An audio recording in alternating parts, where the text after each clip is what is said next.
Hi, welcome. My name is Dale McCluskey. And on this video, I'm going to be discussing how to establish the walk, how to create the foundation for the walk so that your dog will begin to walk with you as a follower.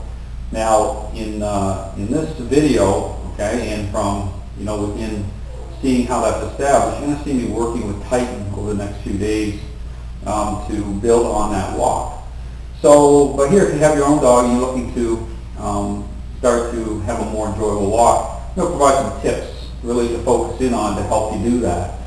So here, going through a list of some important points when it comes to building off the relational script. Now here, when you think about the walk, okay, the whole part of the issue with starting to bring your dog into that follower role is about understanding what promotes change or what keeps you into a cycle of just control, and to really understand what that means so that everything aligns properly. What I show people is dogs are social relational beings and social relational animals. And that change is defined, happens even through the dog owner themselves at that level. So it's about communication, it's about defining the type of influence. I make the distinction between, say, if you're trying to not bring any influence online at all and use motivating agents to help build a picture, why that can be a problem based on the motives, okay, the relational motives that underpin the picture. And oftentimes, if the motives don't align properly, then you can have a counterfeit picture. It'll look like change at some level within certain areas at certain times, but it doesn't represent that relational changes really happen. So right at the starting gate, we want to make sure that change is being promoted properly. So influence is needed. However, the type of influence, defining influence, is what's defined, by defining, as reasonable. Okay, keep that idea in mind as we're working on communicating with dogs, or seeing using the leash. But the reaction, depending on how much, to understand the reaction, depending on how much power that dog is holding when the intervention happens, it may appear to be unreasonable because of the reaction levels are going to be a lot higher based on the response to what's reasonable. Okay, just understand that. So you have to kind of really, when you're looking at response, okay, you have to look at, or start to look through the relational lens so you understand the context of response, okay? That's important.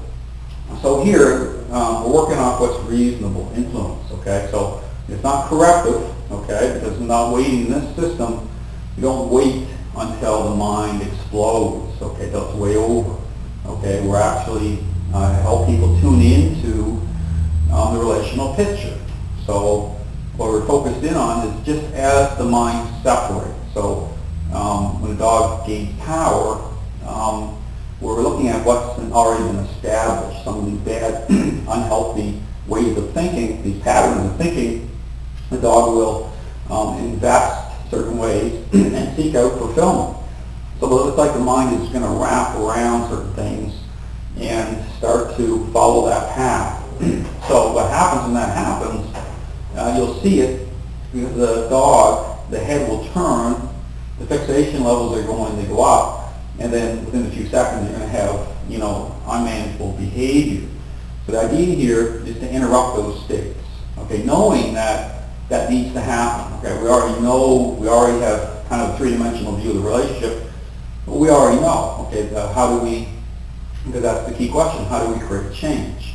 Okay, we have to bring ourselves back into the relational picture. Okay, and this is where communication comes online through the leash. You see it kind of like a tap, tap, nudge, nudge. And what you'll see is, because when you look, you'll actually see, you can actually get that picture and see yourself fading back into it as the head will turn back towards you as you interrupt those states of mind. Okay, then it's like a line coming through you. Okay, so as you watch me build on the walk the next couple of weeks with Titan, pay attention to body language, okay, how Titan appears to be, okay, and his level of resistance to reasonable influence or control through the leash will diminish. Okay, everything lines up. But again, getting this issue of control, okay, talk about why it's not helpful to use certain devices, because again, you want everything to follow the same path with communication and to promote change. okay, in and through the person, because again, the leash moves, it connects to the collar, and then to the mind, it affects the dog's mind, and then so it's like an echo back and forth.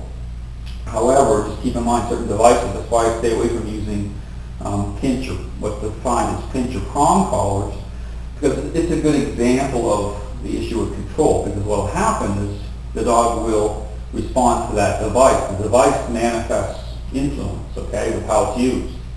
So, but the levels are going to be higher on that device because of how it's constructed. But the problem there is that it'll bring a dog into a position that represents a picture of change, but oftentimes it's not promoting change. It's not part of proper communication because you're not going to use it that way to promote it, okay, because there's a type of a disconnect there because it doesn't all follow the same path. So for example, if my mind moving a certain way, influence is increasing, my arm, my hand's moving along with the leash is communicating that through the leash, and then with a straight collar, because that's what typically I recommend, then it's all making sense to the dog. It's all following the same amount of influence. It's consistent, okay? So just picture that device. Oftentimes it's really what is creating the control. And then there's the issue of why it defines device awareness. Okay, it's like, and if you have any experience, you'll see this, you start to identify it, you'll say it's almost like the dog knows when I'm putting that device on it, or that remote collar, if I'm using it as a primary tool. That's why I don't use certain tools. Not because my emotions, I don't agree or like it. You have to look at how it connects as a relational tool. That's what really you need to identify. But a certain device may not connect properly, and so there would be an issue of device awareness, and like the dog will be better for that device on it. However, when the device is off it, you still have problems. Okay, this is why you want communication and how it's being promoted to align properly. Just be aware of that. So I typically recommend just a flat, straight collar, and you can use what's defined as a choke chain, but it's not used to choke a dog. Okay, it's to apply pressure and more about control. So I can control if a dog's really pulling back hard and reacting. Okay, this thing about reacting to the script, then I can control the dog better. The other issue too is when you're looking at the reaction of the mind, define influence is what's reasonable. Again, keep that word in mind. However, if the dog is holding a lot of power, okay, at the point of an intervention, and it's rejecting what's reasonable, the reaction of the mind from the dog is going to look like it's unreasonable, which is, you're going to look at it and say, wow, is the person hurting the dog, or what's going on? The dog is really challenging at high levels. Well, the dog typically, especially if it's a trainer, will respond at a very high level to the personality type of that person. Okay, it's the type of relational contrast. So just be aware that don't get too focused on the reaction of the mind. It's about the dog being hurt. It's about the mind really pulling in hard because the dog knows what you're doing. Okay, there's a response to that. You have to reconcile that and put it in the right context. Okay, because it's all about moving forward and getting through to the other side. Okay, so there's a transition process here, but you have to be aware of starting to be why I don't use the mainstream learning-based model, even when you talk about quadrants, because in those themselves, it's about how change is promoted. Okay, you may not promote the type of change based off of it happening in and through the owner at the intervention level, because there's an issue of devaluation. Okay, so therefore you start to look at that model. You want to move completely over to an intervention level, but again, define influence at the same time. Okay, it's not, you're not being aggressive to the dog, or I don't use alpha roll techniques. Okay, it's all about technique, but it's about, again, establishing what type of influence. It's what's reasonable, it's relational. Okay, it's about how you communicate that. It's working off the person himself. That's a really important point. So again, move on beyond control versus change, establishing reasonable, okay, how we communicate. Okay, it's more about how you think. And when you're focusing on building the walk, okay, you want to focus in on more on rather than distance, okay, because you could have the walking dog for a long period of time, but it's about the dogs making unhealthy connections. Okay, they're gaining fulfillment. Okay, they're seeking that. You'll see dogs air standing. You'll see them fixating. It's like, and then that's when you need to get in tune to the fact that you're not in the picture. Okay, the level of the mind separates is going to be a very high level. Like that's what we need to get in tune with, because we have to change those up things. Okay, we're going to be interrupting those states. But again, when we interrupt, it's not like a crank and yank. Okay, it's like a nudging. Okay, but we can get away with the nudging because we're interrupting those states just as they're happening. That's an important point. We're not waiting. We have to be really focused in on what the picture looks like and what we're creating, okay, through how we communicate with the leash. So the idea here is, again, not at a distance. When you're first doing this, you want to keep we're reestablishing, re-engaging the walk, or just, in Titan's case, just building the walk. And so we want to keep the distance shorter because it's about making sure the picture's coming together properly.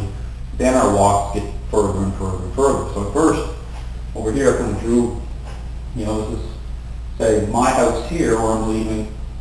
And so, when I'm walking, on either side, depending on distance, okay? And this is where, when you're building the walk, you'll see in some of my videos me using the circle method. I call it the circle method. Okay, and that's used to establish the walk, and really, it's used to really block a dog and invest your whole body, because the dog is really trying to get out and lead the walk, in a really determined way. We're blocking them. Okay, we're blocking their ability to do that. And technique it incorporates all the method into it. So it's a foundational method, but you want to use the circle method at first. Okay, because here in the videos, you'll see me working that method in here with Titan for the first couple of days of the board and train. Then I'm going to be taking everything to the street, okay, starting to go down onto the street. But here, when you're first doing the walk, it's helpful to start the circle method in an area that you can use, need a little bit of space, but you can use like your driveway. And that way your neighbors aren't thinking that you're crazy, you're saying, what's he doing up there? He's circling the dog around. But what you're doing is you're building that relational bridge so that you can start to walk straight lines and the dog's going to stay right beside you, because again, it can be very difficult if the dog's trying to get out really hard in front of you. We need to establish a method to block that. So if the dog's trying to get out really, aggressively in front, your circles need to be smaller, they need to be really tight. Then they get a little wider. Then once the dog's in fairly well, then we walk straight lines. But again, distance-wise, be aware, because we're engaging the dog fully, mind and body, it's really going to tire them out. Okay, so don't think exercise is a different type of context if we're just exercising the dog, expelling energy but not creating change. That definitely can create a problem. So here, it's about establishing the picture. So the method to do that, again, you'll see in my videos. Okay, it's about using the leash as a communication tool. A little tap, tap, tap as you're going. There's a lot of stopping, okay? Putting the dog into the sit position. We're not using language, not communicating for the first, could be a couple weeks, because it's about the intent, okay? It's about understanding how dogs communicate at the social relational level. So if we're trying to work off language and we're already perceived as weak, okay, within that context, the framework of the relationship, through this how dogs connect, then ask yourself the question, how do we establish meaningful influence? Okay? So we have to create it. Okay, we're establishing through how we connect, how we communicate, and for changing perceptions. Okay, and this is how it's done. So just understand, it's all about how you use the tools. It's about technique. So it's about focus. And you're going to see me again doing this, establishing this with Titan over the next couple weeks, and you'll see exactly how it all plays out. Okay. So anyway, thanks for watching. Hope you enjoy the clips coming up. You'll see me working with Titan, but again, every success has a game plan. And everything's about following a sequence. So when you see me doing this, you're going to see the sequences all laid out, and the script needs to be defined. Okay. It's very intentional with how that script is built, because we want to maximize our investment. So we want to get quick results. But at the same time, because of how the system does it, and because it does it very smart, it's it's less stressful for the dog. But we're not being deceived at the same time with a counterfeit picture. Okay, that's very important. So anyway, thanks for watching. Hope you have a great day.